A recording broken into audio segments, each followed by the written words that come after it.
Good morning students. B Ed second year अर्थात B Ed द्वितीय वर्ष पेपर नंबर 10th जिसका नाम है क्रिएटिंग एन इंक्लूसिव एजुकेशन अर्थात समावेशी शिक्षा। इसमें आज हम जानेंगे adopting the classroom learning situations यानी कक्षा अधिगम परिस्थितियों का अनुकूलन। इसके अंतर्गत हम सबसे पहले निम्नलिखित तत्वों में जानेंगे, जिसमें पहला पॉइंट आता है हमारा arrangement of the physical environment of the classroom यानी कक्षा के भौतिक वातावरण की व्यवस्था। भौतिक वातावरण के व्यवस्थापन हेतु बहुत से तत्व ध्यान में रखने होते हैं। नंबर 1, कक्षा में फर्श, डेस्क तथा उपकरणों पर बिखरी हुई वस्तुओं को हटाकर तथा कार्य में अवरोधकों को दूर करके कक्षा में सुरक्षित तथा बाधा रहित वातावरण का निर्माण।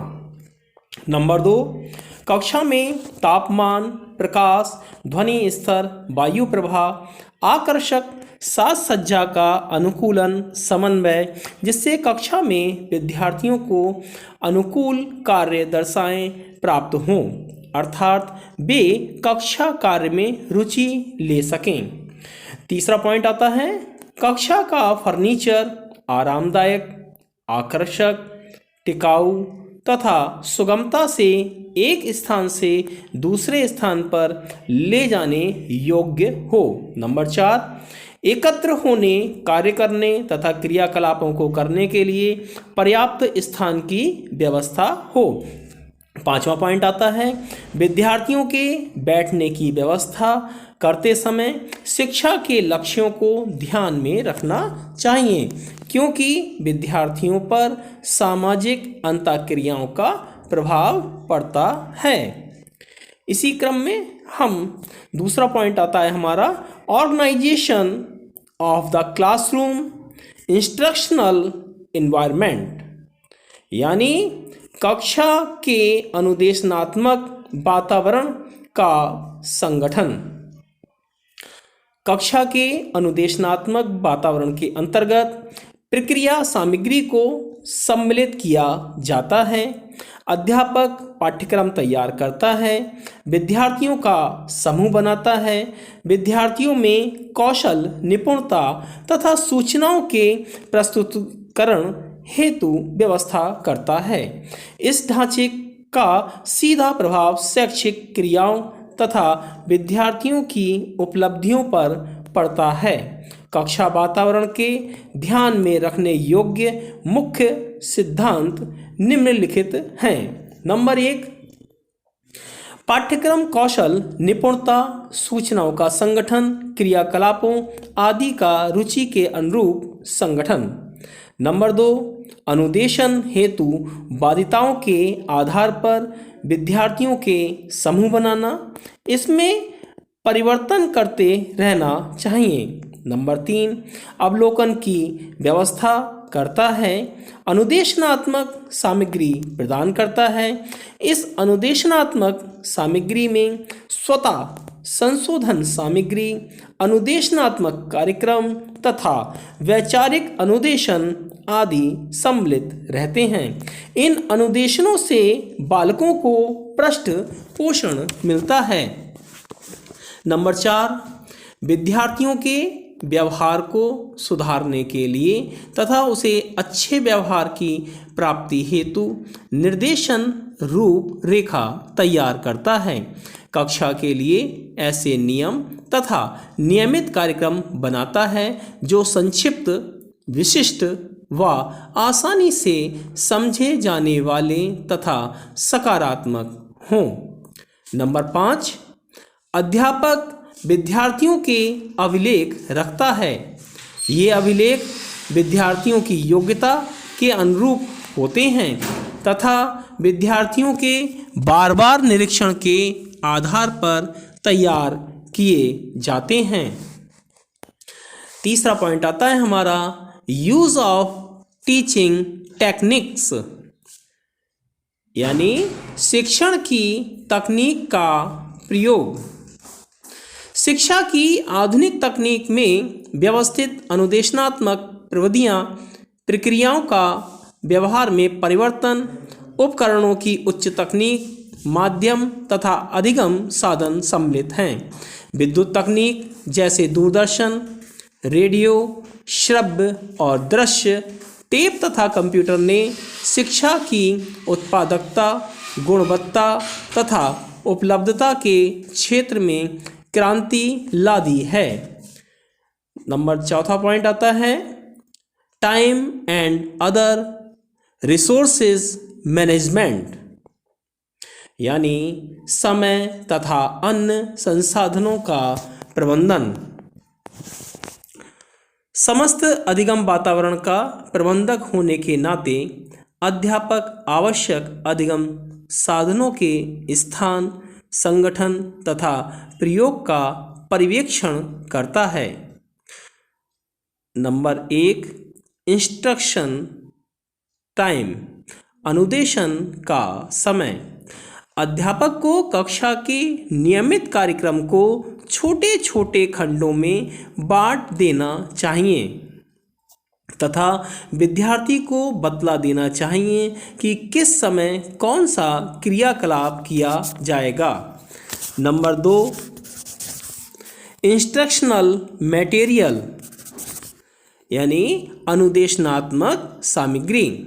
विद्यार्थियों की अधिगम सहायता हेतु अनुदेशनात्मक सामग्री का चुनाव करते समय इस बात का ध्यान रखना चाहिए कि अनुदेशनात्मक सामग्री कब तक कार्य करेगी, इसे कब कितने विद्यार्थी प्रयोग कर सकते हैं, इसकी बनावट कैसी है, ये टिकाऊ है या नहीं आदि।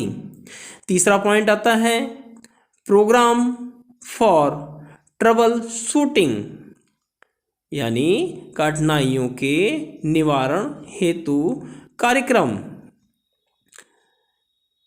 यदि अध्यापक को समस्त अनुदेशनों को प्रयुक्त करने में कठिनाई हो तो वह अपने साथी अध्यापकों तथा कार्यकर्ताओं की सहायता ले सकता है। साथ ही उसे छात्रों की व्यक्तिगत समस्याओं में रुचि लेनी चाहिए तथा उन्हें हल करने में पूरी गंभीरता दिखानी चाहिए। अब हम लोग जानेंगे टेक्निक्स ऑफ क्लासरूम मैनेजमेंट, कक्षा प्रबंधन की प्रविधियाँ। अध्यापक कक्षा का प्रबंधन विशेषज्ञ होता है।